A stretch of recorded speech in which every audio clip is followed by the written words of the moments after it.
Hello, and welcome to the Innovation Forum AI podcast, a space where we explore how artificial intelligence is transforming public health.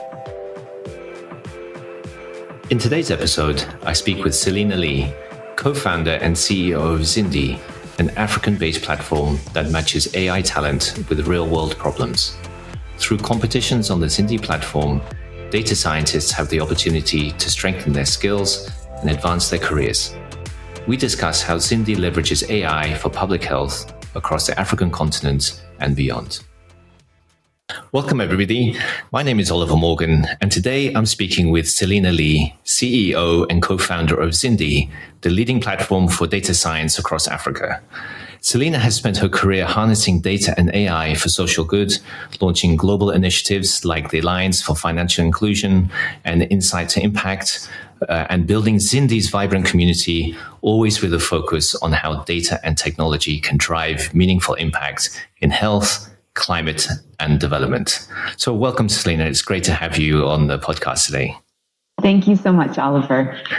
Great. Well, Celina, I actually first came across Zindi earlier this year when I was in a workshop in Dakar, Senegal, and it really got me thinking about how young data scientists connect with the marketplace, and be able to leverage their data science skills. But before we kind of jump into the details of Zindi, maybe you can just give us a bit of a background about your work in this space and how you came to establish Zindi. Sure. Thank you so much. So Zindi is the largest platform for data scientists and AI developers across Africa. We have a community now of over 90,000 young people from across the continent in Africa. People from across 52 countries in Africa are on the platform, building up their skills, showcasing their own talents, connecting with other people who are like-minded on the continent, as well as connecting with opportunities. We launched Zindi 7 years ago now at this point, where the conversations about AI and data science were actually very different, as you can imagine. But I think what has been consistent is that we recognize that there's this incredible, super valuable pool of talent, really smart young people on the continent. And our mission, our goal was to see how can we create space for some of this talent to really shine and make an impact in their own communities and on the world. So one of the main things that happens on our platform is that we run these challenges where companies, governments, NGOs can put up different data sets, problem statements that can be solved with AI and data science and machine learning, and then open it up to our community and see what comes out of it. And it's been a really incredible journey. I mean, so we've run over 500 challenges at this point on all different types of topics, which I think we're gonna get to today. But yeah, that's essentially what we do. Wow, that's really fantastic. So you actually started before the pandemic. So kind of what type of projects was Zindi engaged in before, I guess, the pandemic took over a lot of the demand for data science skills and capabilities? I mean, we launched in 2018. Data science was a hot topic. AI was something that was like outer space, like, maybe what came to mind were like robots or something. But data science in itself was really, was a growing topic. The industry, private sector, as well as like governments were really looking at ways that they could leverage their data. There was like this awareness of data sets were becoming more and more digitized. There were new data available because of, even things like social media. And, a lot of companies were looking at ways that they could leverage these new data sets. But a lot of the conversations like in those early days were things like, how do you build more accurate credit scoring models using alternative data sets? Or, how do we get better anomaly detection? So there were still really valuable fundamental use cases that were being explored. I think well, there's been many changes since then, but one of the things is I think that I see that government, what's been nice is that government's come around quite a lot in the last 7 years. I think there has been a lot of progress made both on the policy side as well as governments just thinking more critically and more productively about how they can leverage things like data science and AI in the work that they're doing, and also support the talent that is local to their communities. Yeah, I mean, one of the things that really interested me when I looked at the Zindi platform was that actually quite a few of the competitions were launched by government departments or different government entities. I mean, do you find that at the moment Zindi is mostly a marketplace for governmental entities looking for tasks to be completed, or are there other groups on there looking for data science work? It's been a mix. So we've worked previously with private, with companies like banks, telcos, insurance companies.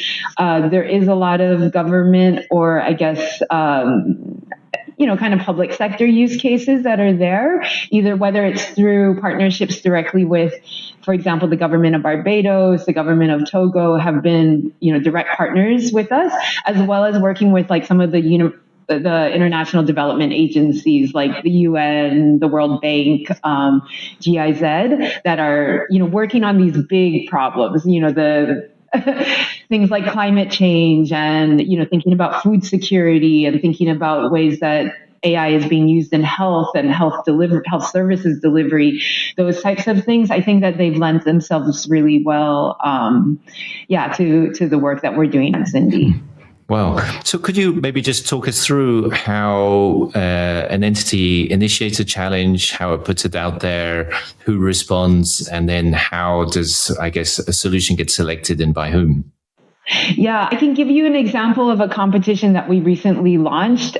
We recently actually launched and concluded, was in Kenya with Path, which is a nonprofit organization. You might be familiar with them. They work in health. And something that they were experimenting with and playing around with was how can they leverage the work that's being done on large language models, but in a very practical way on the ground to extend the services to new mothers.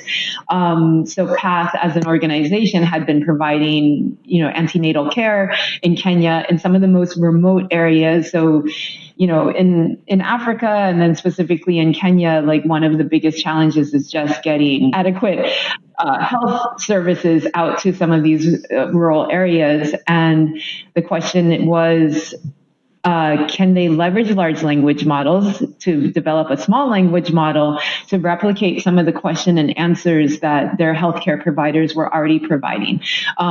Some of the a requirement is, as a small language model, was to be able to run these models on edge devices or like mobile phones, not relying on internet connectivity, not relying on massive like compute power. And so they had a data set that was some examples of the questions and the answers that were given by their healthcare providers. And what we did was we posted this onto Zindi. So when we run a challenge, we post this onto the platform. We have the data sets, which the models would be trained on.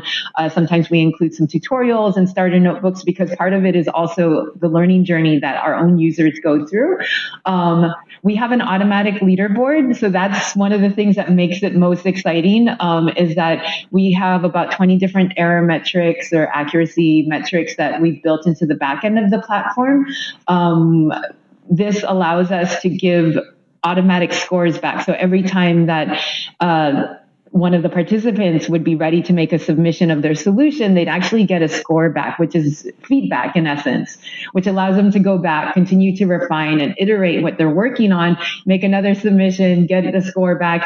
And so usually the competitions are open for 2 to 3 months at a time. And during this time, the leaderboard is just moving around. And is it mostly individuals, or are there teams working on these competitions, or?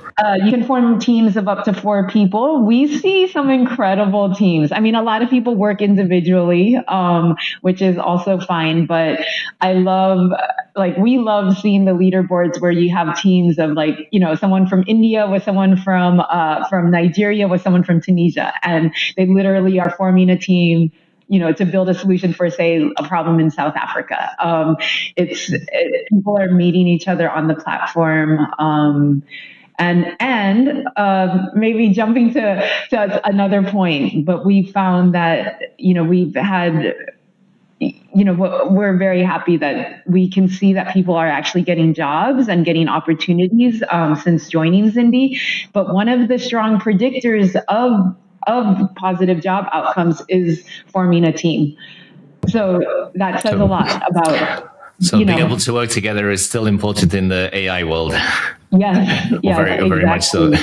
So for the individual or teams who submit a solution for a challenge, how do you select which one, or who selects which one is a winner, right? Yeah, so the leaderboard is ranking everyone on how well their models are performing. On top of that, we also ask the top 5 to record a video. So when the competition is done, we do a validation of all the solutions at the top of the leaderboard. The expectation, or what the requirement is before awarding the top 3 prizes, because the prize money goes to the top 3, is that the code has to be well documented, packaged in a way that it can be handed over to the client, and then in this case it was Path. Also record a video explaining the approach, and then the client ultimately can say, okay, these are my top 3. But all of them are ranked according to how well their models are performing. But on top of it, the client's going to care about things like, is this generalizable? Does this feel like something that will work with our systems? Is it an efficient model? And so that's ultimately and how the prizes are awarded. We've now awarded over $1 million in cash into the hands of our top winning data scientists. Wow, that's extraordinary. Since 2018, when you started, right? Yes. Yeah. Wow. Yeah. And so the winner is selected by, I guess, the client who put the challenge forwards, and then but the leaderboard obviously is a big part of it. Yeah, the actual that quantitative objective score that they're achieving is a big part of it. Wow, that's a really interesting way of doing, doing this work. I mean, what happens to those who, let's say, who get to the top of the leaderboard, but maybe are not selected in the end? Do they kind of roll on to the next challenge, or what happens there?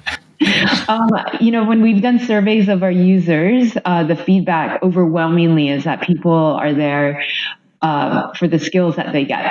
So we're very clear that, we could have 1,000 or up to over 2,000 people join a competition, but the vast majority of them are not necessarily there because they expect to win, the thousands of dollars, but why they're there is for exposure to this type of problem, this type of data set, the experience of actually doing the work that some of these top organizations in the world are doing. This is something that they can put on their CV. We've done problems with, so for example, like RMB, this is a financial problem, but RMB was working on a problem on forecasting inflation rates in South Africa. It was literally a project that they had been working on for almost a year. And then when they put that onto Zindi, everyone who's worked on it can more or less say, like, I have the experience of what a data scientist at RMB is working on right now, even if they don't win. So yeah, I mean, and we've seen people who've been on Zindi for years and we've even watched them work through their careers from, total beginners all the way to now, mid-level, or even, at in leadership roles in some of the companies. Wow, that's incredible. So actually this is, way more than just a platform for people to find work. It's really to grow a career and, build a portfolio of work, which they can then use to, get jobs or I guess, get other bigger contracts, in different parts of the world. I didn't really completely understand that component. That's really, really interesting. Yeah, I think it's so important and it's so meaningful because this, we have people from all over the world, and especially within Africa, we have people from, you can put your finger on the map of Africa and more or less, we'll say, okay, yes, we have some Zindians, as they're called. We have Zindians there. And it's a missed opportunity for some of these young people. It's a missed opportunity for them, but it's also a missed opportunity for the world to not have their perspective, to not have what insights they might come to the problem with. So yeah, I think to me, it's really exciting, and it's really exciting to see some of these young people do their thing. Yeah, it must be amazing. And I imagine even in 8 years, there's been a huge growth in the number of people participating. If I was, let's say, a young data scientist, in a country in the African continent, and I wanted to, let's say, have a go at completing a challenge on Zindi, do I need to kind of register, or is there kind of some kind of minimum qualification that I need, or is it open to anybody who wants to try? It's open to anyone. I mean, we try to just keep the barrier to entry completely low. I mean, so it's free. It's open to anyone. I think what we do find is that it's helpful if you have some coding background. But really, one of the guys who used to be, he was top of the leaderboard at one point, and now he's like off on his career. We see him, every once in a while pop up. But he told me a story of how he went to his first hackathon that was using the Zindi platform, and he sat there the entire weekend just trying to load his data set into his environment. Like he didn't manage to do anything more than that. So really starting at the basics. yeah, 100%. And then he said after that, he made a commitment to himself, and we saw him enter every single competition. We're launching 2 to 3 new competitions every month, and he was in every one of them. And after about, I think it was maybe a year or 2 years, maybe a year and a half, he was number 1 on Zindi. Wow, that's a really good story. I like that a lot. Yeah.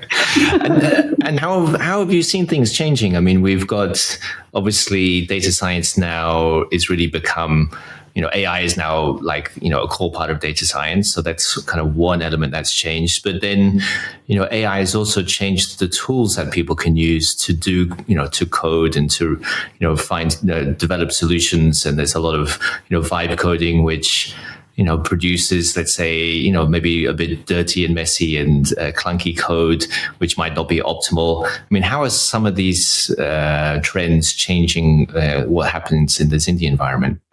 Yeah, I think I'm also thinking about, let's say, pre all of this. We had a professor of epidemiology approach us. He was at Stellenbosch University in Cape Town, and he approached Zindi. And what we had been talking about is he was really interested in that epidemiologists and, let's say, people who work in public health, they're using traditional statistical models, and that's fine. And that's one way. But he was really interested in running a Zindi competition, because then you have people who are coming from the totally, from a different side. And let's say just even using the deep learning models that, were popular at that time, he was just curious, what will happen? If you throw this at this, what's going to happen? People who don't know anything about the first thing about epidemiology and just see what happens. And then also he was interested in marrying the two worlds, because then he wanted to get his students and his researchers just exposed as well to the tools that people were using at that time. I think then fast forward to today, you have the large language models, and you have all kinds of entry points into AI, I guess, and LLMs are making, like you said, it's making coding much more accessible. It's making some of these, I guess, models much more accessible. I think there's still going to be importance placed on the fundamentals, though, because, like you said, the code is not, it might be clunky. It might not actually be it might be making assumptions and logical leaps that are actually not, the right logical leaps. And you actually still want people who understand what's going on under the hood to be able to make the right decisions and make the right calls and the responsible calls as well. So I think those are some of the things I'm concerned about. but also excited that, with Zindi, also because of where we came from and the community's kind of history, what I stress is that the people who are there on Zindi do understand what's going on under the hood. Right. There's more and more kind of, whether it's research or kind of various types of kind of feedback from the coding community that's actually, all the vibe coding tools, can be useful if used in the right way, but are not really a way for complete novices to do commercial grade coding, right? So it's not a replacement. There may be efficiency tools for the ones who already have the experience. I would be curious, there's probably, we haven't actually done all of the work, but it would be interesting to kind of like map out the different ways that AI, could be contributing, say, to public health. And there's probably space. What I'm also excited about is that it's making data science and AI much more accessible. So I am excited that for Zindi, maybe we don't have to only have the most technical of technical, most, people. We can actually now include people who are maybe less technical, interested in building AI solutions. And I do think that there's going to be a space that makes sense. Even like training, kind of like chatbots that extend the health services, those might be things that, that would be easy. They're way easier to build at this point, and they could be hugely impactful in a market like Africa where there's just not enough healthcare providers per person. So I think it's opened up a lot of new doors that didn't exist before. Yeah, I think it's super exciting, and one of the story you mentioned about the epidemiologist and his curiosity about what other, I guess, non-epidemiologists could bring. I think that's a really exciting dimension, because certainly my experience during the pandemic was that there were many people who did data analytics on COVID-19 data who didn't come from a classical epidemiology or biostatistical background. And they generated really important insights and looked at problems in different ways. And so I see that as a trend that's continuing today, that many people are looking at across a range of different data types, data domains, and bringing different approaches and generating new insights. So I think that's a really exciting feature. Yeah. During COVID, that was such a wild time, and I think for all of us, a strange time. But we ran a series of competitions that were, I think the hard thing for us, about half of our users are university students, and that meant that half of our users were literally sent home in the African markets. It meant maybe they were in the city before with easy internet connectivity, maybe access to their universities and their campus, and then they were sent home, to even rural areas and totally shut down from access to their schools and their classes. So one of the initiatives we did was to run a whole series of COVID focused competitions, and it was really the solutions were interesting and important, but even more so, it was in response to saying, all of these students are now looking for ways that they can continue on their learning journeys. And it was a very difficult time. But one of the competitions that we ran in that series was kind of a, predicting, COVID numbers across the world, just looking at data in real time. And to your point, people come with all kinds of ideas. We opened it up and said, use any data you want, because essentially you're going to be predicting into the future, and then we'll compare your predictions against the data in the future. So use any data you want. So people came with all kinds of ideas. And the winner, though, was like a data science manager from Standard Bank in Nigeria. And I saw him presenting about it. He's fantastic. And, he's working in the financial sector doing his thing, but he he wanted to dedicate his time to this, and he came up with the best model in the end. Who would have known? Because no background in health. Wow, that's super interesting. I mean, what about some of the other challenges? I mean, I know you said you've run now, many, many challenges, but what are some that stand out in your mind as kind of, either having particularly interesting outcomes or maybe being, shining a light about some of the ways forwards for the Zindi platform and this whole space generally? Yeah, I mean, we touch on so many different sectors, from public health, definitely, but also climate and food security. I mean, we just have so many going at a time. But I'm thinking about in health. I mean, we did one with a hospital in Cameroon for radiology, which is also, it's something that is a classic AI application in health, I think, is, reading radiological images. This one was on kidney health. I think the interesting thing is, like, through these competitions, we enable organizations that maybe wouldn't own that IP to otherwise now own that IP and be able to implement it in markets that maybe don't always have, the access or the ownership of some of these, models and products. So I think that was very interesting and cool. We recently did one in partnership with AWS on waterborne diseases in Tanzania. And this was where we combined some of the open data sets. So that's what's also interesting, is sometimes there's just not an awareness of what data sets are available. AWS has an entire repository of climate-related and health-related data sets. And so combining some of their data sets with some of the data sets that our partner in Tanzania had, we called on the community with AWS's support to predict the spread of waterborne diseases, taking all these types of geospatial data, weather data, population density and distribution data. So I guess those are just a few examples. Well, I guess we have to go onto the platform and see. I presume you can look at some of the past challenges and see, all the different things. All of the past challenges are up there. We've done over 500. Wow.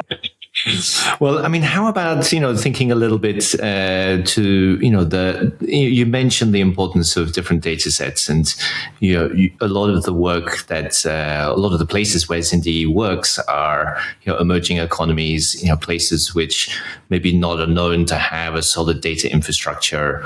How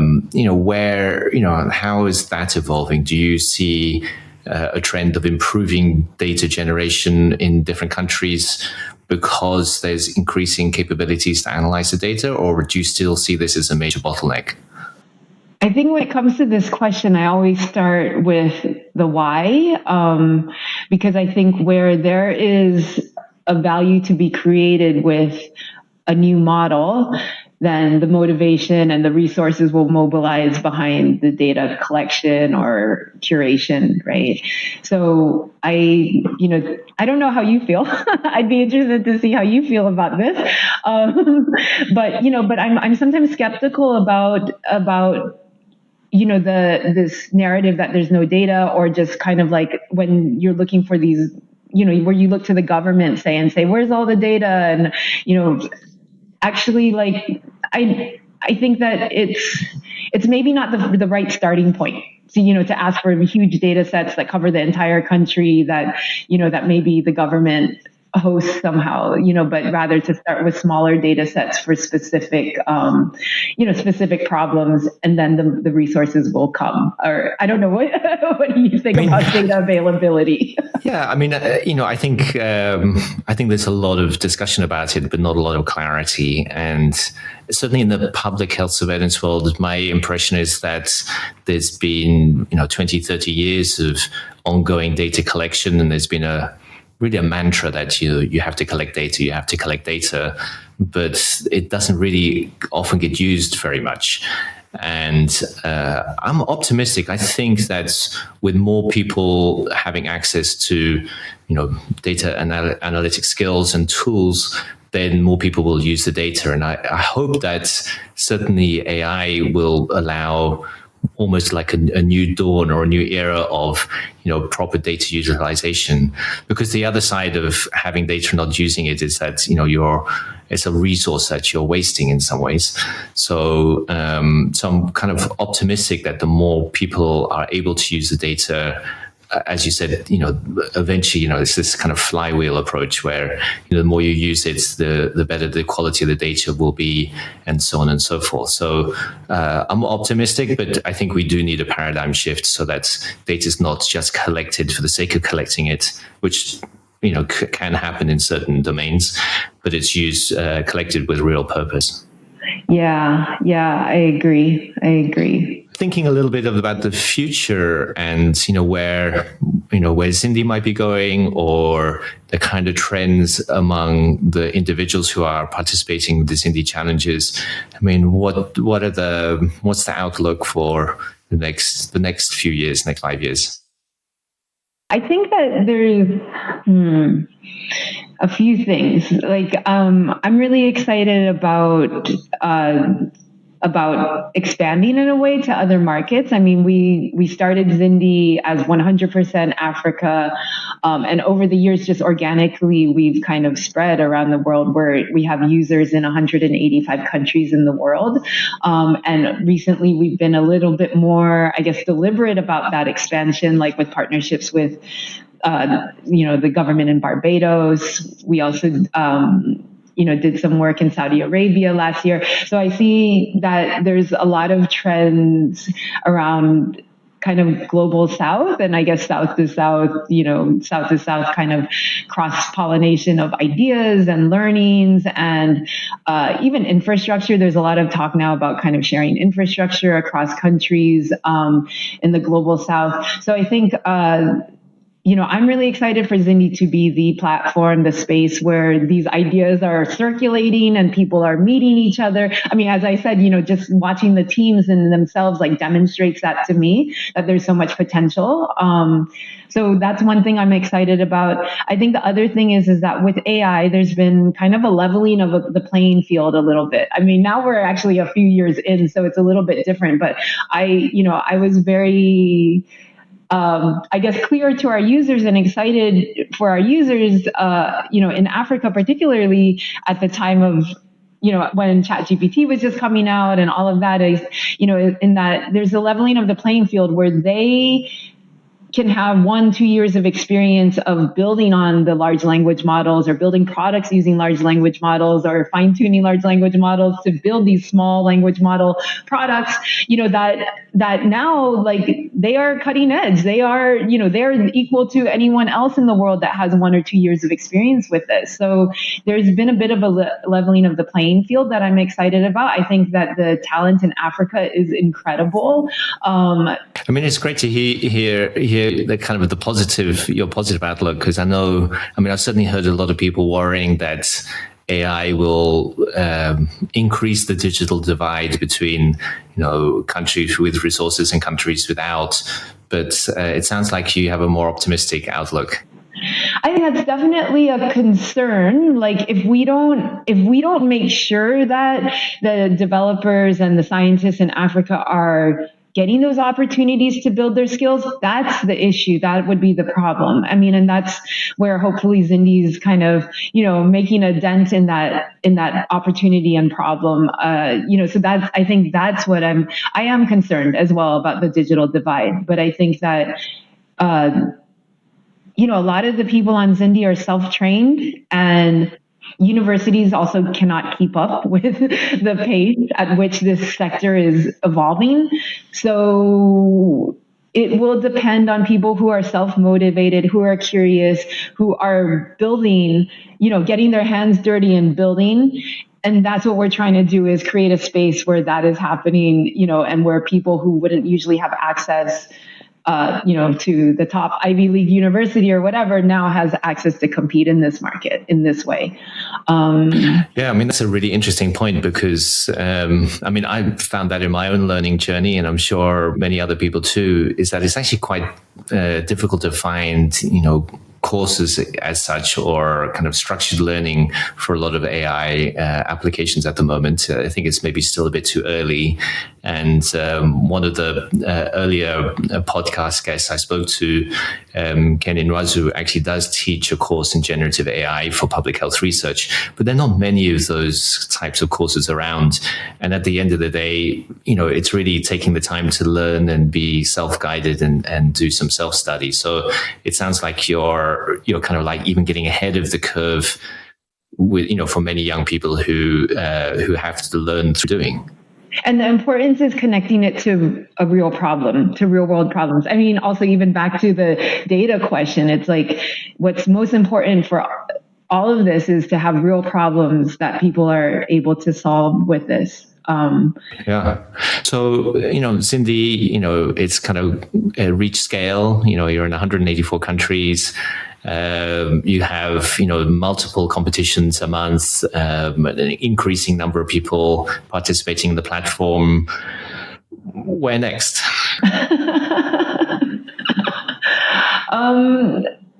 I think we just have to keep deepening what we're covering on, with the competitions. We have to make sure that people have like a clear pathway. Like clearly there's definitely a group of people on Zindi who have found their way and are doing really amazing things. We want to make that, even larger, a slice of the pie.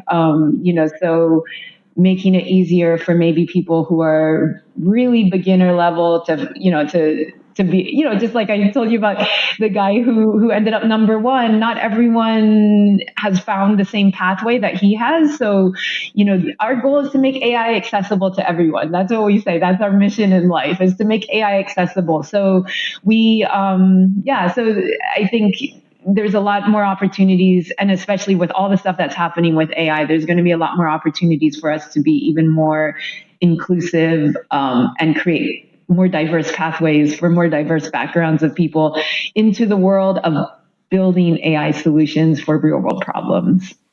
Great. Well, Celina, thanks so much for listeners who want to learn more about Zindi. Where do they go? Zindi.Africa is the URL. So you can join Zindi, create an account, join a competition, or reach out to us. You can find me on LinkedIn, or you can contact us through our site. If you have any competition ideas, that's what I'm always looking for. If you have problems, we will be very happy to help you solve them. Well, that's great. That's just a perfect place to end it, because I'm sure many listeners are already thinking about some of the problems that they would like to solve. And I think we'd be delighted to have a global talent pool who are ready to compete and provide the best solution. Yes, amazing. Great. Thank you so much. Well, thanks so much, Celina. I really enjoyed talking today, and I'll be really interested to see how Zindi continues. Definitely. Thanks. All right. Thanks so much. Thanks so much for joining us for this episode. We hope you enjoyed it as much as we enjoyed making it. Be sure to subscribe and share this podcast with your friends and colleagues. We'll see you next time. The Innovation Forum AI podcast is produced by Celina Lee Rioja and brought to you by the WHO Hub for Pandemic and Epidemic Intelligence. We'd love to hear your feedback and ideas. Reach us at pandemichub@who.int.